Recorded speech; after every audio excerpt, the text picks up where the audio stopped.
Holimex'in sunduğu Mekanın Sahibine Geldik başlıyor. Tatil demek Holimex. Kapitalizm bu hızla büyümeye devam ederse, bu tüketim arzusuyla devam ederse işte doğa kalmıyor.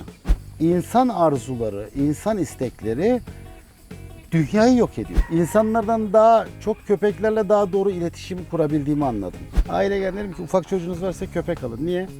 Köpeğiniz de ona insan olmayı öğretir. Pitbull yasak, o doğru bir yasaktır. Neden? Pitbull nesi yasak? Pitbull, her yerde pitbull var Var ama abi. kanunen yasak.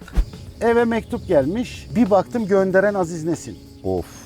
Öğretmenler bana dediler sen derslere falan girme. İngilizce öğretmeni senin kadar İngilizce bilmiyor dediler. Matematik öğretmeninin zaten sana öğretebileceği bir şey yok dediler. Sen dediler kantinde otur. Mesela ben artık insanlardan elim eteğimi çektim. Çok yoruldum, çok ezildim, çok örselendim. Gücüm kalmadı.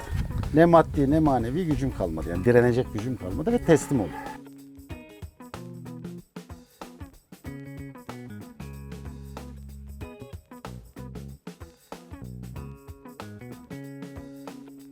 Mekanın sahibine geldik de bugün çok kıymetli bir konuğum var. Siz de şaşıracaksınız.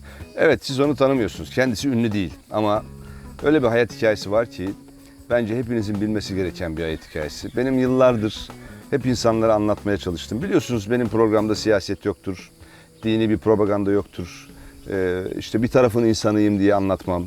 Zaten değilimdir. Bir tarafın adamı olarak konuşmayı sevmem. Tarafsız insanlarla sohbet etmeyi daha çok severim.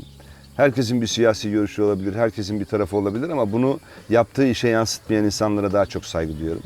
İşte hayatın, kaderin onu getirdiği bu mücadelede sevgili kardeşimin yaşadığı olayları sizlerle paylaşmak istedim. Çünkü çok enteresan bir hayat hikayesi var. Sevgili Cem Çelik bizimle beraber. Eyvallah. Şu anda Urla'dayız, İzmir'deyiz. Hoş geldin Cem, ne haber? Hoş bulduk abi. Özellikle ben onur duydum ya. Ben zaten kişilik ve karakter olarak böyle çok sevdiğim bir sanatçısınız.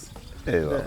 Yani her sanatçıda da bu nitelikler bulunmuyor maalesef. Estağfurullah. Sağ ol. Çok teşekkür ederim. O yüzden- Ben de yani o nitelik olarak değil ama hani doğru durmaya çalıştığım için belki sevmişsindir. İşte bu doğru duran insanlardan biri daha karşımda olduğu için onu da tanımanızı istediğim için de. Cem'le biz normalde Instagram'da yazıştık. O bana ya bu kadar güzel konuklar alıyorsunuz. Bir konuğum daha var deyip bir aday isim söyledi. Tabii ki olabilir derken sohbet ettik, tanıştık, sonra dost olduk. Onun için bir hayat hikayesini dinlemenizi, ondan sonra lütfen karar vermenizi, çok şaşıracağınızdan emin olun. Şöyle bir geri dönelim. Nerede doğdun, büyüdün? Ben Aydın Nazilli'de doğdum ama ben memur çocuğuyum. Annem memur, baba memur. İşte ilkokulu bir okulda okudum ama ortaokulu mesela 3 ayrı okulda okudum. Memur tayin olduğu için tabii. Tayinleri çıktıkça biz de başka yerlere gittik. Sürekli okul değiştirmeler. Ama hep okul birincisi, okul ikincisi öyleydim yani. Wow. Sonra işte liseyi de 2 ayrı lisede bitirdim. Gene Ege bölgesi miydi hep? Hep Ege bölgesiydi. Üniversite Ankara'ydı. Üniversite ne okudun? Dil Tarih Coğrafya Fakültesi'nde okudum. Sonra peki askeri okul? Askeri okul öncesi işte asker lise. Peki askeri lisede okurken başından geçen olayları bize anlatsana aslında. Ya işte- Senin hayatının dönüm noktası olan Tabii asker hikaye. lise. Tabii şimdi bizim zamanımızda asker liseler daha sert disiplinliydi. Bir de tam 12 Eylül 80 darbesi sonrasıydı. Bakış açısı çok dar ve Tabii kalıpçıydı. ki. Yani o darbenin getirdiği kalıp vardı. Şimdi ben de 15-16 yaşında bir çocuk olarak derslerimde çok iyiyim. Aynı zamanda atletizm takımının kaptanıyım. İşte Yıldızlar 3000 metre cross rekortmeni benim falan. Havalıyım da yani. Vay. Sosyalsin de yani. Sosyalim de. Okulun sosyal öğrencilerindenim. Edebiyata müthiş düşkünlüğüm vardı. Sürekli edebi eserler okuyorum, romanlar okuyorum, dünya klasiklerini okuyorum, Türkiye klasiklerini okuyorum. Kemal Tahir hayranıyım. Bu arada Amerikan edebiyatını okumaya başladım ilk. Amerikan edebiyatında Jack London'ın Beyaz Diş, yani köpekleri çok sevmemden kaynaklı ilk tercihimdir. Köpeklerle ilgili bir kitap olduğu için. Bir de Jack London'ın Bitmeyen Kavgası vardı ki bunlar yani dünya klasikleri. Adamlar ki. Amerikan yazarları. Da biz nereden alacağız bunları? Askeri kütüphaneden alacağız. Yani dışarıdan alma şansımız yok. Ben bunları tabii askeri kütüphaneden alıp okuyorum sürekli. Önce beni takdir ettiler. Bir takdirname hazırladılar. İşte en çok kitap okuyan öğrenci askeri lisede diye. Oo. Ama daha sonra tabii o zamanki zihniyet şimdi öyle olmadığını umuyorum. Zihniyetle okuduğum kitapları incelemişler. Beni kendilerince işte komünist diye fişlemişler. Benim hiçbir şeyden haberim yok. Ben komünizm nedir onu da bilmiyorum yani. Ha, okuduğun kitaplarla bir gözaltına alınmışsın yani. Bir takibe takiptesin. başlamışlar. Hani ne menen bir komünisttir onu çözecekler. Şimdi o sıra ben de Ernest Hemingway'in yazar olmak isteyenlere 10 öğüdü vardır. Tam ona denk geldim. Peki sen bu kitapları okurken komünizme dair bir eğilimin var diye mi Hiçbir şey yapıyorsun? bilmiyordum. Hiç Sadece bilgin yok. komünizm bir tek komünist çocuğa mektuplar diye bu Nazım Hikmet atışmaları vardır Nazım Hikmet'e karşı. Hatta yazarı bile şimdi adı aklıma gelmedi. Ha. Bu komünist çocuğa mektuplar okumuştum ama orada da çözememiştim. 15 yaşında adam neyi çözecek yani? Komünizm nedir onu da bilmiyoruz. Tabii ben orada Ernest Hemingway diyor ki işte döneminizin büyük yazarlarıyla tanışınız. Onlardan sohbet Feyz ediniz, alınız. feyz alınız, bilgi alınız falan. Ben de 3-4 tane yazara o tarihte mektup yazdım. Bir tanesi Aziz Nesin'di. Mesela benim için Ruhi Su önemli bir kişilikti müzik adamı olarak. Neden? Asker lise okumuş bir adamdı, harbiye okumuş bir adamdı. Aziz Nesin önemli bir kişilikti. Asker lise ve harbiye okumuştu. Tabi o zaman mesela Nazım Hikmet'i daha tanımıyordum. O da asker lise ve harbiye okumuş bir adam. İşte hep edebiyatçılar asker liseden çıkıyorlar. Sen de Büyük kendi sanatçılar. üzerine tabii sahipleniyorsun Tabii bu biz bütün de oradan hikayeleri. kendimize pay biçiyoruz. Asker Tabii. lisede okuyoruz ya eğitim Ben de lise. iyi Evet. yazar olacağım diyorsun yani. Mektup yazdığım yazarların hiçbirisinden dönüş olmadı. Sonra bir gün evci çıkıyordum ben. İzmir Hatay'daydı annem öğretmen. Eve mektup gelmiş. İzne geldim cumartesi. Bir baktım gönderen Aziz Nesin. Of. Ama böyle bir mutluluk yok.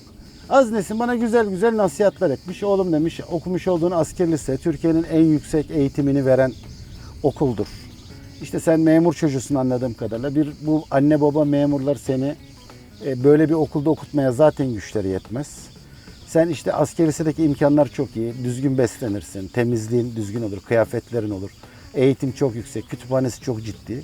Kendini orada geçir gibi. Yani bir eğitimli bir hocanın öğrencisine yapabileceği en güzel nasihatleri yapmış. Eleştiri yok, Tabii. devlete bir laf yok, Hiçbir şey yok. siyasi bir Siyasi hiçbir söylem şey yok. içinde. Süper. Sadece işte edebiyatta Türkiye'deki yazar olmaya çalışanların o cümleyi hiç unutmuyorum. O takıntı haline geldi bende. Dramatoloji bilgisi eksiktir yazmış. O yüzden dramatolojiye iyi çalış demiş. Bir de diyalektik mantıkla düşünmeyi öğren demiş. Yani iyi Ama bir yazar diyalektik olacaksın. dediyse o söylem biliyorsun bir anda Aynen. solcu söylem diye geçiyor Şimdi tabii. neyse ben bu o kadar önemli bir mektup ki benim için. Ben mektubu süsledim püsledim böyle sardım göğsümde kalbimin üstünde. Taşıyorsun. İşte asker lisede dışarıya çıktığımızda izne harici elbisenin sol üst cebinde o kalbimin üstünde. Okul içindeyken de dahiliye kıyafetlerimiz var. Dahiliye kıyafetin sol üst cebinde.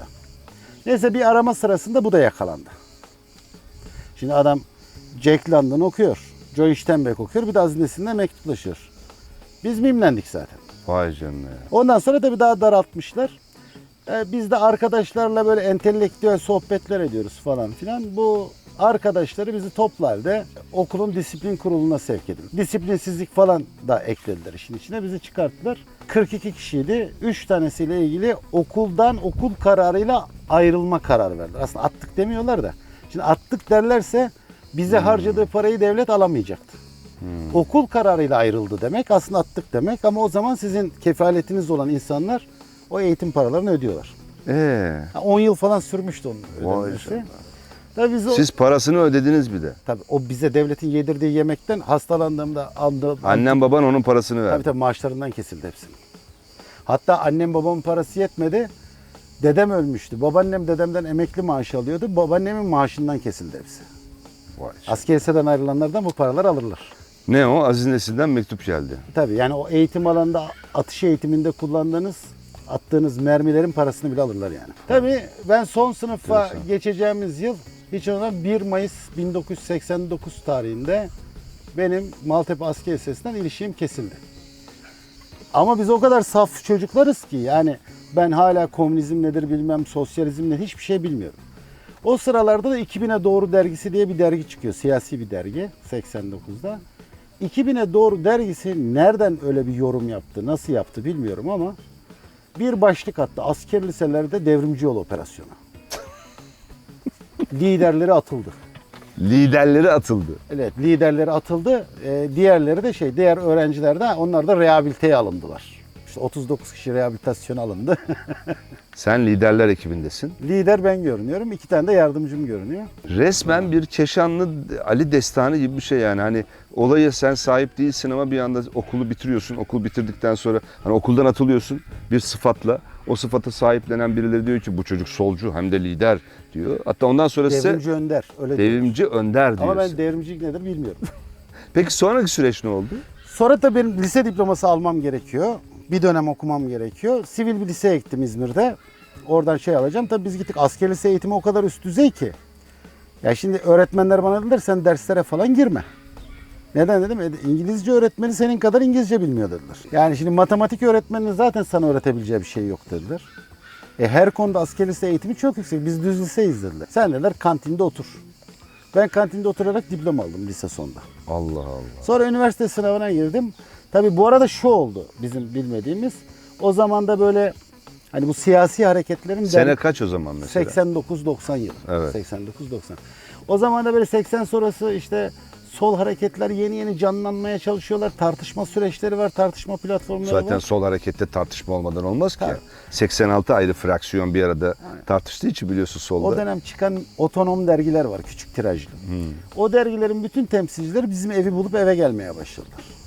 Aslında onlar da der ki beni kafalamak. Biz o zaman popüler olduk yani. Beni kafalayacaklar. Kendi dergilerine kazanacaklar. Çünkü herkes seni biliyor. Okuldan atılan İzmir lider küçük çocuk. yer. Tabii lider çocuk. Okuldan atılan bir de atletizmci falan filan. İşte Sosyal çocuk. Sosyal çocuk. El ayağı biraz düzgün falan. Neyse tabii o sırada da bizde de etkilenme başladı bu sefer. Çünkü kinleniyorsun. Şimdi adamlar seni komünist diye atmışlar. Komünizm nedir bilmiyorsun ama merak ediyorsun bu sefer. Bir de seni birisi sana tukaka dediyse sana öteki taraf iyi diyorsa sen de iyi tarafa yöneliyorsun Çocuksun doğal olarak. zaten, orası Çocuksun iyi yani bakıyor. ne yapacaksın? Ben ciddi de kitap okur olduğum için bu sefer o gelen abiler falan bana kitaplar önermeye başladılar. Ben okuyorum ama sürekli okuyorum. Bir yıl gibi bir zamanda teorisyen diye tabir görmeye başladım. Çünkü benim o bir yılda okuduğum kitap kadar insanlar hayatı boyunca kitap okumamıştı. Yani bende okuma yeteneği çok fazladır. Hırsla okurum yani. Vallahi helal olsun.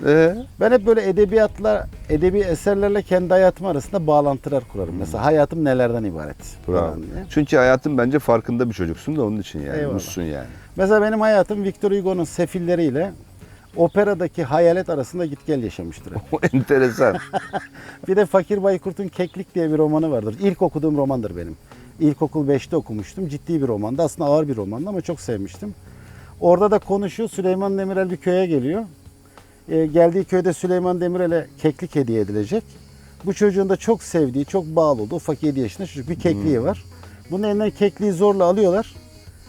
Süleyman Demirel'e hediye ediyorlar. Tabii Süleyman Demirel'in çocuktan zorla alındığından haberi. Muhtar alıyor yani. Tabii. Bunların hiçbir şeyden haberi yok. Ama o çocuğun psikolojisi Onu aklında kalan anlatıyor. bu kadar. Benim de işte çocukken bir köpeğimi aldılar elimden. Allah Allah. Şimdi şöyle, benim babam avcıydı. Av köpeği vardı. O zamanlar sen de hatırlarsın abi. Joe filmi vardı. Hepimiz Tabii. izledik köpek. Tabii. Ben Joe'yu şey yapınca seyredince tutturdum kurt köpeği istiyorum diye. Alman çoban istiyorum diye. Babam da almıyor. Biraz haşarı da bir çocuktum. 7 yaşındayım o zaman. Evin bütün camlarını kırmaya başladım sapanla sokaktan. Köpek alacak mısınız? Almayacağız. Allah Çal, bir Allah. tane. Neyse ben çok cam kırınca babam evin camları bitti oğlum dedi artık kırsan da kırmasan da bir önemi kaldı. Dedim komşuların camlarını kırarım. Oo. Onun üzerine bana köpek alındı. Köpeğim büyüdü 2 yaşına geldi. Annem babam boşandılar. Aynı zamanda işte darbe gerçekleşti. Annem de benim öğretmendi. O zaman da öğretmenler hemen fişliyorlardı. Annemi İzmir'in Bayındır ilçesi sürgün merkeziydi. Annemi İzmir'in Bayındır ilçesine sürdüler. Tabii biz de geldik bu ortaokul yılları. Oranın jandarma komutanı da benim köpeğime göz koymuş. Üsteğmen. Köpek çok güzel ama. Bir de eğitmişim köpeği. Sonra annem bana geldi damardan giriş yaptılar bana o saatte. Dediler ki bir öğretmenimiz var. İsmini hatırlamıyorum ama şeyi hiç unutmadım. Ressam İbrahim Çallı'nın yeğeniydi. O zaman ben resme falan çok meraklıyım. Dediler ki işte bak o öğretmeni sen çok seviyorsun. O da benim platonik aşkım. Çok güzel bir öğretmen. O büyük tabii. Ben 7-8 işte ortaokul kaç oluyor? 12. 12. 12 yaşındayım. Dediler ki bak o Canlı kasabası var. Canlı kasabasına tayini çıktı onun evi orada. Oradaki insanlar biraz işte sarhoşlar maroşlar var. Onun namusuna Korunması göz lazım. dikebilirler. Biz Joe'yu dediler öğretmene verelim onu korusun falan dediler. Ben de kabul ettim tabii onu koruyacak diye. Sonra bir hafta sonra gördüm ki benim aşık olduğum öğretmen jandarma komutanıyla evlendi. Benim köpek jandarma komutanının köpeği olmuş oldu. Köpeğim öyle. O yüzden Fakir Baykurt'un kekliğiyle hep bağlantı kurmuşumdur yani. Sen hem köpeği hem de sevdiğin kadını vermiş oldun yani. Tabii yani çok acı bir deneyimdi. Tabii bu daha sonraki Bir gelişimlerde... şey söyleyeyim, senin bu askeriyeyle sorgun sınavın ne olacak yani? Daha ilkokulda zaten jandarma komutanıyla bir sınavın olmuş yani. Belki de bilinç altında benim Çok asker enteresan. liseye girme nedenim odur. Yani o zaman kafamda şu Belki vardı. de o subayın üstüne çıkmak değil mi?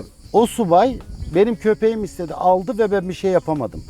O zaman ben asker olur, daha yüksek rütbeli olursam benim köpeğimi Kimse alamazlar alamaz. psikolojisiyle ben asker olmak istemiş olabilirim. Olabilir. Ama benim mesela ortaokuldaki bütün hayalim, arkadaşlarla hala konuşuyoruz. Sen ortaokuldayken bile derdin ki diyorlar, ben büyüyünce köpeklerim olacak, dünyanın en güzel, en iyi köpeklerini ben üreteceğim diye hayal kurardım diyorlar. Vay. Aslında ben yıllar sonra kendi hayalini gerçekleştirmiş bir adamım. Ama o arada senin kaderinle oynayan insanlar oldu.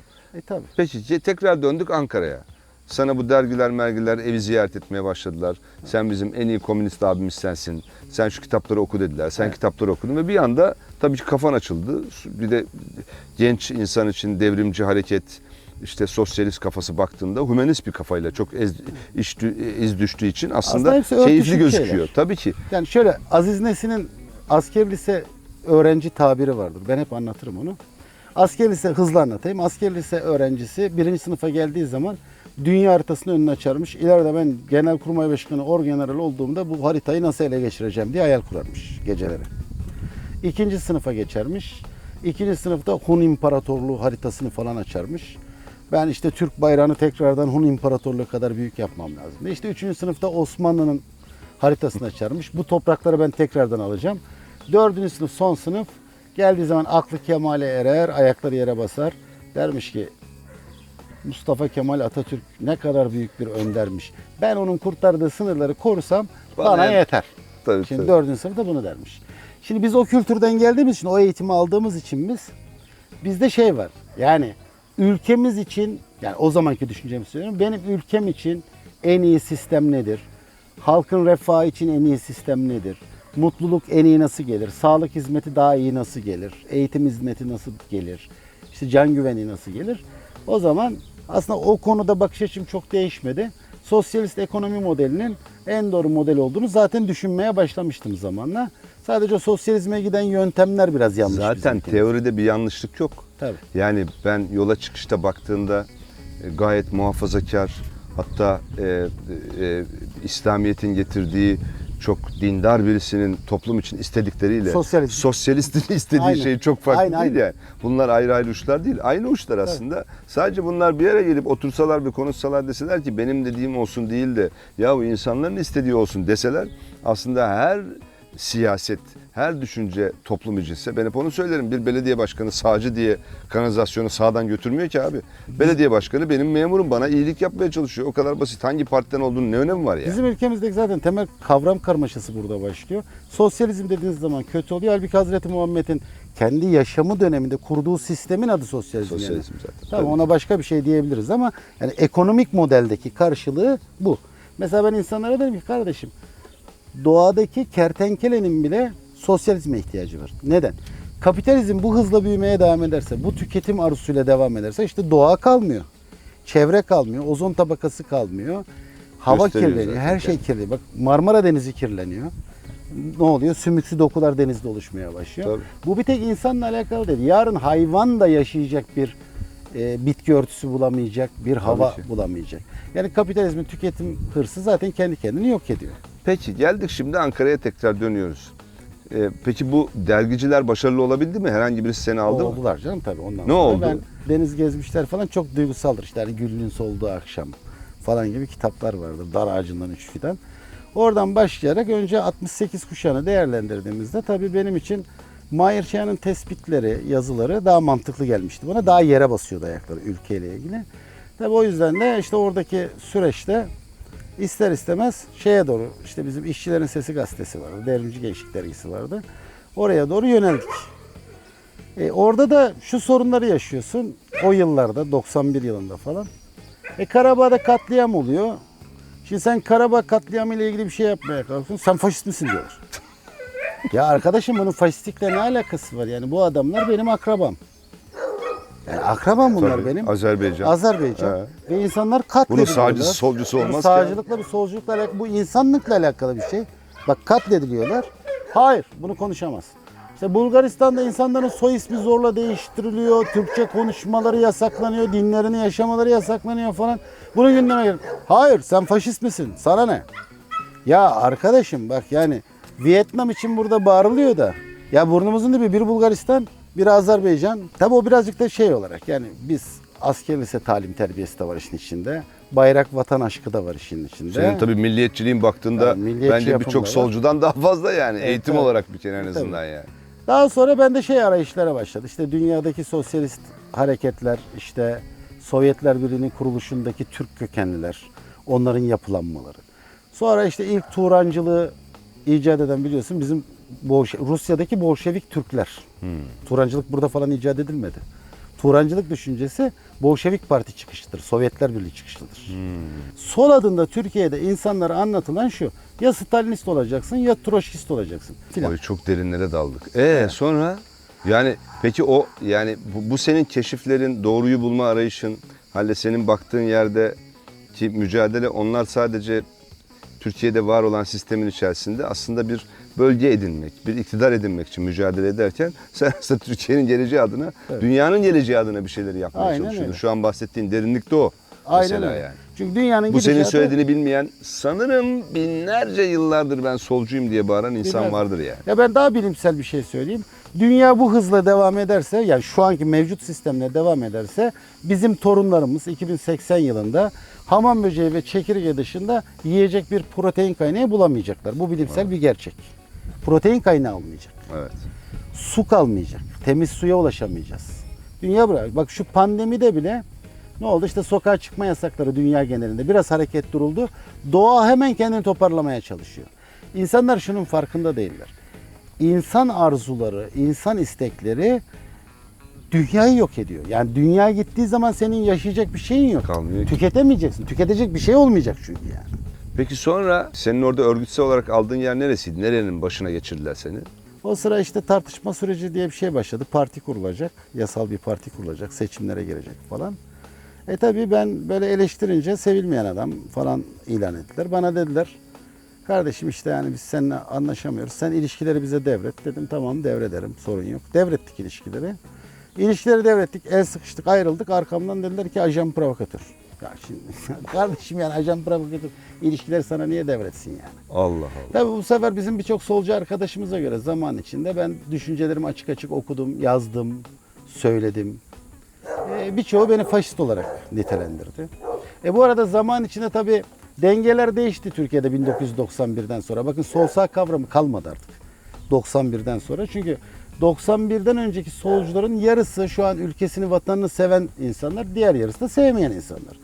91'den önceki ülkücülerin yarısı ülkesini seven ülkücüler, yarısı da ülkesini sevmeyen ülkücüler haline dönüştü. Aslında 91'den bugüne 2020'ye son 30 yılda geldiğimiz nokta şu. Müthiş bir şekilde ülkesini sevenler ve sevmeyenler ayrımı var. Yani bence Ne yazık ki. siyasi ayrımların da bir önemi yok bu ülkede. Siyaset üstü bakmak lazım. Yani sizin hangi partiden, hangi ideolojiden, kendinizi hangi kimlikle tanımlamanızdan bir önemi yok. Din, yani İslamcı olarak kendinizi tanımlayabilirsiniz. Sosyalist olarak tanımlayabilirsiniz. Milliyetçi olarak tanımlayabilirsiniz. Ama sen kendini böyle tanımlarken gidip ormanları kesiyorsan, yani Rant ihaleye için. fesat karıştırıyorsan, başka bir tüy yetmemiş yetimin hakkını alıp yiyebiliyorsan, her tür yolsuzluk, ahlaksızlığın içine ortak olup daha sonra işte dışarıya çıkartıldığında bas bas bağırıyorsan, bu ülkesini sevmeyen insan kategorisi. Evet. Şimdi biz memur çocuğuz, beni daha iyi anlarsın. Biz evde büyürken neyle? Ya ben Devlet Malzeme Ofisi'nin kalemleri var desem. Ya, DMO. DMO. Kırmızı ve kurşun kalem. Bunlar eve geldiği zaman biz özel şahsi ihtiyaçlarımızla ilgili bu kalemleri kullanamazdık. Tabii, Çünkü tabii, devlet babam geri malıydı. götürürdü ofise. Tabii, devlet malı bu derdi. Devlet Tüy malı yutmamış derdi, yetimin hakkı var, kullanamaz. Şimdi biz bu kültürle büyümüşüz. Ama geldiğimiz noktada ne kutsanmış? Devletin malı. Deniz yemeyen domuz. Yani şimdi o zaman yemiyoruz, biz domuz olmuş oluyoruz. Yani geldiğimiz nokta bu. Peki sonra oradan koptun, sonra yazarlığa başladın. He. Bir şeyler yazmaya başladın. Fakat o dönemde enteresan bir şekilde bu terör örgütü Fethullah Gülen'in örgütünden de bir Çok darbe büyük darbe yedin. aldım. 3 büyük darbe yedim yani. O darbenin de asıl sebebi aslında yıllar Yine önce asker lise. asker lise. Asker lisede aslında sen belki de ilk onlara darbeyi vuran ekibin başındaymışsın. Bir de onu Evet. anlatsana. O da işte 88 yılıydı. Asker lisede ilk Daha zaten- okurken orada. Şimdi bu daha sonra darbe sonrası ifadeler de çıktı. İlk şu an 94 devresi diye tabir edilen devrede soruları ele geçirmeye başarıyor bunlar. Soruları bildikleri için Herkes başarılı oluyor tabii. bütün Feytullahçılar eğitilmişler, asker liseye girmişler. İlk bizim devreye girmişler yani 94 devresine. Hatta biz ondan biraz rahatsızızdır yani. Şimdi asker lise yıllarında ben birazcık da böyle hani fırlama, uyanık, sporcu falan bir tipim. Daha çabuk insanları çözümleyebiliyorum. Okulda bir kıpırtı var böyle. Ya da şöyle diyeyim, aynı sınava ben de girmişim. Yazılısına girmişim, sözlüsüne girmişim, mülakatına girmişim, spor sınavına girmişim. Yani şimdi bunları kazanamayacak nitelikte adamlardan öğrenciler var içimizde. Ama nasıl kazandı diyorsun? Bu Bilmiyorum. soru işareti çıkıyor size. Yani adam senden kopya istiyor derste. Yani adamın zeka seviyesi oradaki o matematiği algılamaya yeterli değil. Ama o sınavı kazanmış. Kazanmış. Normalde o sınavı kazanan birisi oradaki eğitime uyum sağlayabilir. Çünkü yani askeri Bunu hep merak etmişimdir. Yani sen sınavdan onu içeri sokabilirsin de içeride muvaffak olamaz ki. ya içeride de bir biçimiyle gözetilmişler aslında. Ha. Neyse o zaman bu ışık evleri vardı. Bunlar ilk kez oralara gitmeye başladı. Bize çocukluk aklı yani. Benim de velim o zaman emekli kurmay albay ve gazi, Kıbrıs gazisi, İzmir Ordu Pazarı'nın müdürü. Onun yanına gidiyorum hafta sonları. Bir de hani ordu evinin döneri çok güzel. Bizim de para yok. Öğrenciyiz. Oraya gidince Ersin amca, Ersin Şener, emekli albay bana beleş Döner. İskender ısmarlıyor. Of, daha Sırf ne olsun. İskender hatırına her cumartesi ben Ersin amcanın elini öpmeye gidiyorum. Böyle bir girişte Ersin amcaya konuyu anlattım. Böyle dedim, okulda dinci örgütlenme var. Bölük komutanına söyledim bunu dedi. Yok söylemedim dedi. İlk size söylüyorum dedim.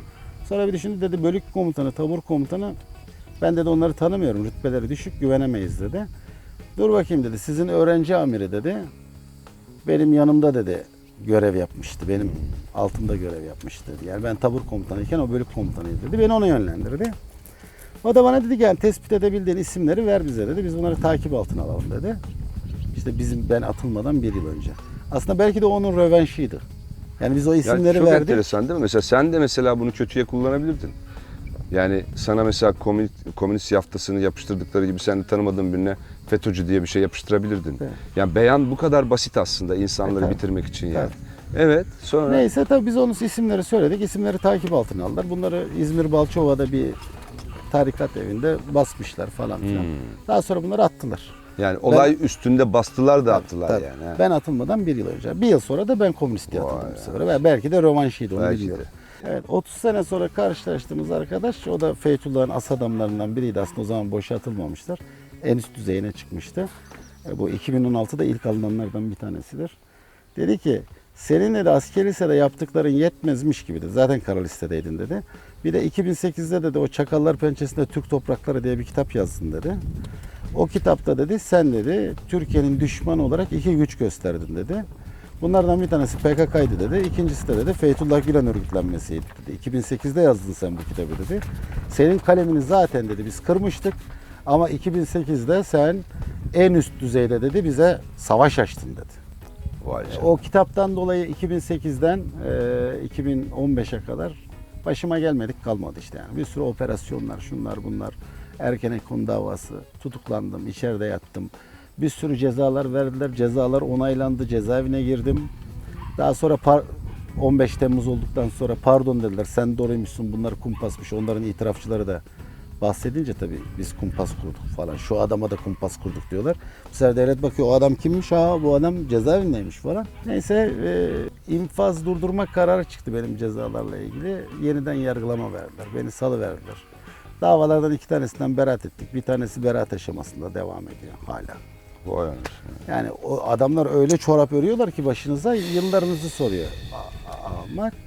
2013 yılında benim yazdığım 2 tane roman işte Kültür Bakanlığı'nın 100 temel eseri içine alındı. Çok güzel Bu bu. arada yazdığım romanlardan bir tanesinin senaryosu istendi. Onu senaryoya çevirdim. Senaryo çok beğenildi. Ezel Akay falan da senaryoyu çok beğenmişti o tarihte. Hala söyler. Onun filmini çekecektik. Tabii bize operasyon olunca biz içeriye girdik. O zamanki film şirketi, adını söylemeyeyim. Bize operasyon yapınca adamlar haklı. Biz film şirketiyiz dediler. Şimdi operasyon yapılmış. Bu senaryoyu çekersek biz de bunun üzerine geliriz. Hani senaryodan kaynaklı değil ama yazarından kaynaklı. Sonra tabii şunu anladım yazdığım kitaplarla da, yaşadığım yaşamla da. Bizim Türkiye'de şöyle bir şey var. Türkiye'de cahiller çok kutsanır.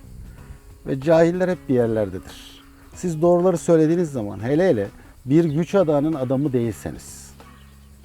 Ya ben hayatımda hiçbir güç odağının adamı olmadım. Olmadım. Yani doğuştan gelen bir muhalif yapım var. Kendi bulunduğum yapıyı da eleştiririm. Yani hazmedemem. Tabii. Bir yapının içindeysem o yapının yanlışını gördüğüm zaman inancımdan kaynaklı. Ya biz bunu yapmamalıyız diye orayı daha çok eleştiririm. O yüzden sevilmem. Zaten doğru olan o değil mi? Ben mesela hep söylediğim şey şu. Ben kendi mahallemi düzeltmeye çalışıyorum. Tabii. Yan mahallede ne olduğu beni enterese etmiyor. Ben kendi mahallemi düzeltmeliyim. Kendi görüşme sahip olan insanlara doğruyu anlatmalıyım. Ben zaten benimle aynı şekilde düşünmeyen insana yanlış düşüyorsun dememin bir anlamı yok ki. Yani veya onun bunlar da böyle düşünüyormuş demenin, zaten ben tercih etsem onlarla aynı şeyi düşünürüm yani. Onların yanlış olduğunu bildiğim için seninle aynı görüşteyim ama sen de en azından bir düzgün dur da yani bir kendini toparla, yalan söyleme, rüşvet yeme, sahtekarlık yapma. Yani bu fikirdeysek seninle beraber. Seninle aynı kafadayım yani. Mesela sizin programlarda beni çok etkiledi. Tamer Levent Beyefendi'nin bir cümlesi var. Düşünüyorum öyleyse varımla, varım öyleyse düşünüyorum tartışmasının yapıldığı bir dünyada biz düşün nokta noktadır işin kısmında yer alıyoruz. Bizim toplumumuzun fecaat kısmı burası. Evet. Aynısı. Şimdi biz mesela ben artık insanlardan elim eteğimi çektim. Çok yoruldum, çok ezildim, çok örselendim. Gücüm kalmadı. Ne maddi ne manevi gücüm kalmadı. Yani direnecek gücüm kalmadı ve teslim oldum. Ama, Diz çöktüm. Yani diz çöktün ama en azından şimdi kalemin var, bir şeyler yazıyorsun. Diz çökünce yok pek yazdığımda söylemez. Şu an ne yaptım? Kendimi köpeklere adadım. Çünkü ben insanlardan daha çok köpeklerle daha doğru iletişim kurabildiğimi anladım. Köpekler beni anlıyorlar. Anlıyor, bence de anlıyorlar. İnsanlar ya. beni anlamıyor. Şu köpeğimizi getirelim ya. Şu muhteşem.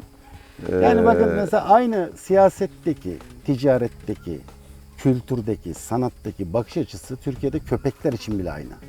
Şimdi dünyada aile köpekleri belli beslenen, bizde aile köpeği diye satılan köpeklerin aileyle alakası yok. Bizdeki yasaklar yanlış, yasak şekli yanlış. İnsanlara ben köpek alımları yanlış, köpek alırken hatalı alım yapıyorlar. Sonra dedik ki biz bu konuda insanları bilinçlendirelim dedik.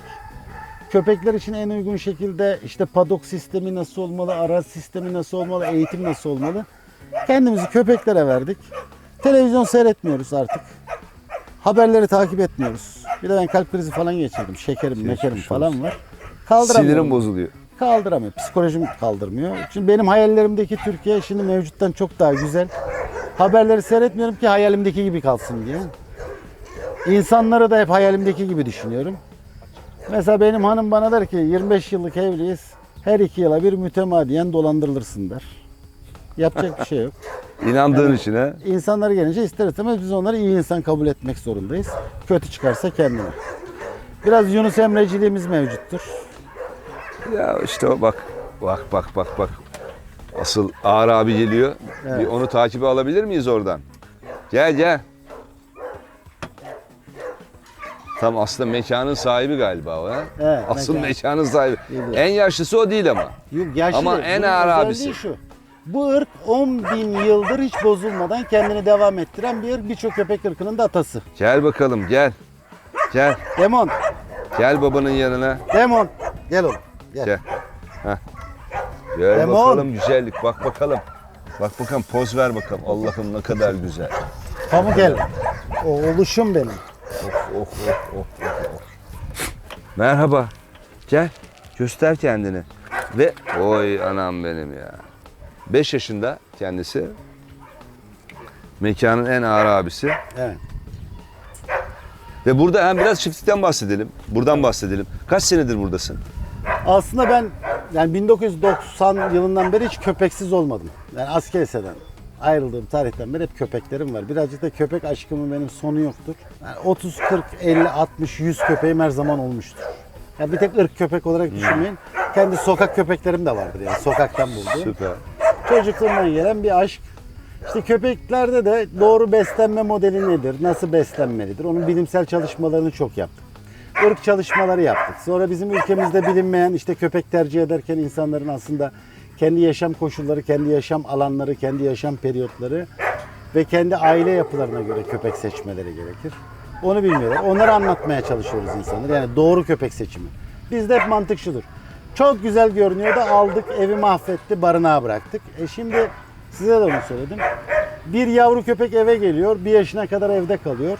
Sonra siz onu sokağa terk ediyorsunuz. Onu şöyle düşünün.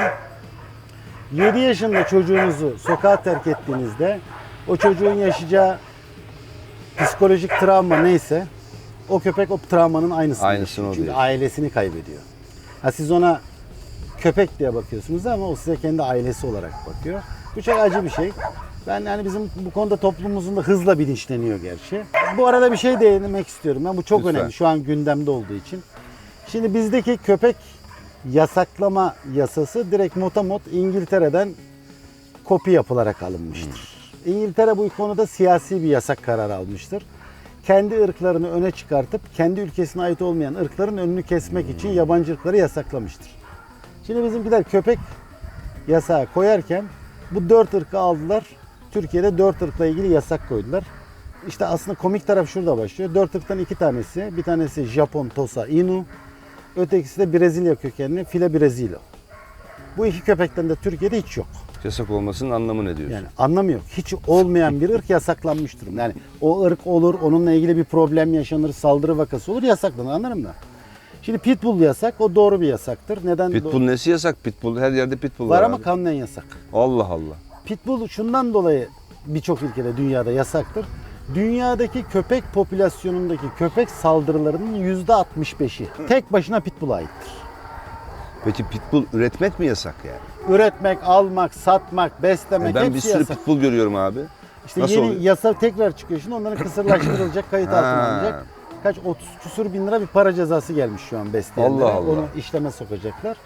Ya şimdi o yasağın içinde mesela Dogo Arjantin diye bir köpek var. Dogo Arjantin böyle çok sevecen, çok yumuşak huylu, tam bir aile köpeğidir ama sahibine çok düşkündür. İşte yanlış sahiplerin eline geçmiştir hep Türkiye'de. Genelde bunu hani sabıkalılar, uyuşturucu satıcıları, kapkaççılar falan beslerler. O besleyince polis raporlarından dolayı güzelim aile köpeği. Adamlar mesela açık söyleyeyim, bu adamlar Golden'a heves etselerdi Golden şu anda yasak değil. yasaktı. Şimdi dünyadaki doğru uygulamalar ne? Belli ırklar ruhsata ve ehliyete tabi tutuluyor. Bu şekilde 10 tane ırk var. Pitbull bile bunlardan bir tanesi. Taşıma ruhsatlı silah alır gibi kursa gidip kursu tamamlayıp psiko testlerden geçip sağlıklı bir insan olduğunuzu ispat ederseniz bu köpekleri alabilmelisiniz, besleyebilmelisiniz, üretebilmelisiniz, bunu yapabilmelisiniz. Ya bence şu bile olabilir. Mesela benim şu anda bir Golden var ama efendim Golden almak istiyorsanız lütfen 2 günlük kursumuz var. Nedir efendim? İşte yemek, tuvalet şeyi şöyle olmalı. Sonra yemek yedirirken bunlara dikkat etme. Bana 2 gün kurs verseler, ben hatta bir miktar eğitim alsam, yanında yürütme falan filan eğitim Ne alsam. kadar güzel olur, Ne değil kadar güzel olmaz ha? Hiçbir sorun Karnem yok. olur. Ben de böylece ayrıca da olaya çünkü sorumlulukla yetki birbirinin üst üste geldiği zaman bir anlam taşır. Tek başına sorumluluk, tek başına yetki de bir işe yaramaz ya. Biraz o manada dediğin çok doğru. Bir karneli köpek sahipliği sistemine geçilse bence süper olur yani. Şimdi dünyada çok klasik bir laf var, işte kötü köpek yoktur, kötü sahip vardır. Aynen doğru. Bu denklemi bozan sadece dünya üzerinde, ben şimdi 30 yıldır köpek ırkları üzerine çalışırım. 2 tane köpek ırkı var. Bu Onu denklemi da zaten bozan. biz nereden bulacağız ya? O çok tehlikeli, bakın bir tanesi çok tehlikeli, onu uyarayım ben. Bu köpeklerden bir tanesi Afganistan kökenli Blue Kutta diye bir köpek. Bu Blue Kuttalar sürekli parçalama, öldürme eğilimi olan köpekler seçilmiş, birbiriyle eşleştirilerek dünyanın en vahşi parçalayıcı köpekler üretilmiş. Bu insan, hayvan hiç ayırt etmiyor. Her şeyi parçalıyor çünkü genleri onun üzerine kurulu. Orada kötü gen olayı giriyor. İkincisi de şu, Afrika'da bundan 100 yıl önce üretilmiş leoparları ve zencileri, zenci kökenli yani ten rengi zenci olan insanları sırf zenci oldukları için öldürmek üzere tasarlanmış Boer Boel diye bir ırk var. Şimdi bu Türkiye'de serbest. Şimdi aile köpeği Dogo Arjantin yasak, Boer Boel serbest. Şimdi Pitbull vahşidir, saldırgandır diyoruz. Ama pitbull sayısı dünyada popülasyon çok fazla olduğu için saldırılar çok yüksek görünüyor. Bu Boer Boel az. Oldu. Ama dünyada baktığımızda kendi üreticisini öldüren bir tane ırk var. üretim çiftliğinde kendi üreticisini öldüren. Bütün köpekler ayaklanıyorlar, sahibini parçalıyorlar Amerika'da. Boer Boel.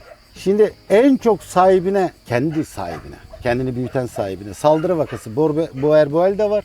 Her 3 yavrudan bir tanesi aileye saldırıyor. Ve her 10 saldırıdan bu bir bizde tanesi yasak değil. ölümle sonuçlanıyor. Bu çok yüksek bir rakam. Bizim ülkemizde serbest. Bu yıl 2021'de Türkiye'de bu köpekten 300 tane falan var. Bu ne demek? 2022'de bu sayı 1200 ile 1500 arasına çıkacak.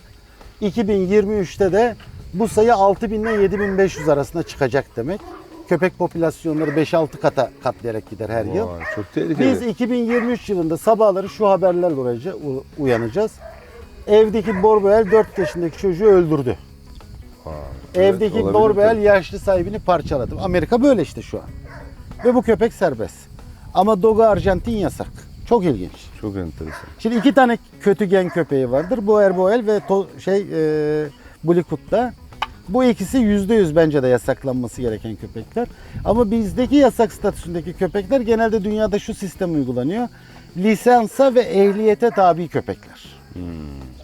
Peki sevgili Cem, yani inişli, çıkışlı, mücadeleli, içeri girmeli, çıkmalı bir hayatın var. Sonra kendine, kendi arkadaşlarınla beraber oluşturduğun çok güzel bir yuva, köpekleri mutlu ettiğin, onlarla olduğun, kendinin de mutlu olduğun. Belki de enteresandır işte çocukken köpeğini kaybeden, köpeğini kandırılarak elinden alınan köpeği yüzünden yıllar sonra yüzlerce köpeği mutlu etmeye çalışarak belki de o travmanı atlatmaya çalışıyorsun. Olabilir. Öğrendiğin, bu hayattan öğrendiğin en önemli felsefe ne? En önemli felsefe ikiye ayıralım. Bir, doğayı, hayvanı çok seveceksin. Onları sevmezsen zaten insanı sevemiyorsun. Ve hayvanların öğreticiliği çok fazladır. Ben hep ailelere şey derim. Biz aile köpekler üretiriz. Sırf ailelere yönelik. Aile gelen derim ki ufak çocuğunuz varsa köpek alın. Niye? Köpeğiniz de ona insan olmayı öğretir. İkinci önemli mihenk taşımda Mustafa Kemal Atatürk'ün vasiyetidir. Ben size bilimi vasiyet ediyorum der. Bilimden yana olun, ilimden yana olun, fenden yana olun. Bilimsel düşüncenin bu ülkenin kurtuluşu olduğuna inanıyorum. Biz bilimsel düşünmeyi öğrendiğimiz, bilimi takip etmeye başladığımız zaman ben yani şahsımı öyle yapmaya çalışıyorum.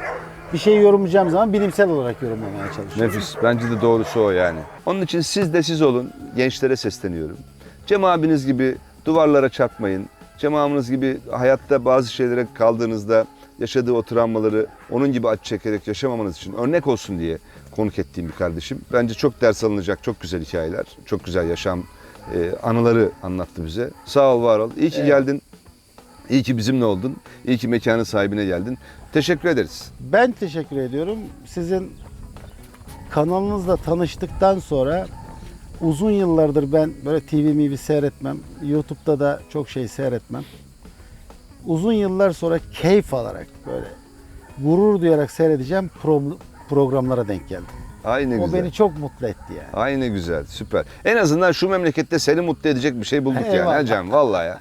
Onu yaptık yani. Demek ki Allah da dedi ki bu çocuk çok ezilmiş, şuna bir mutlu edecek bir kanal yap Eyvallah, dedi. teşekkür ederim. Senin için yapmışız yani. Sağ olasın. Evet efendim, bir başka mekanın sahibine geldik de bir başka güzel insanla tekrar buluşmak üzere müsaadenizle.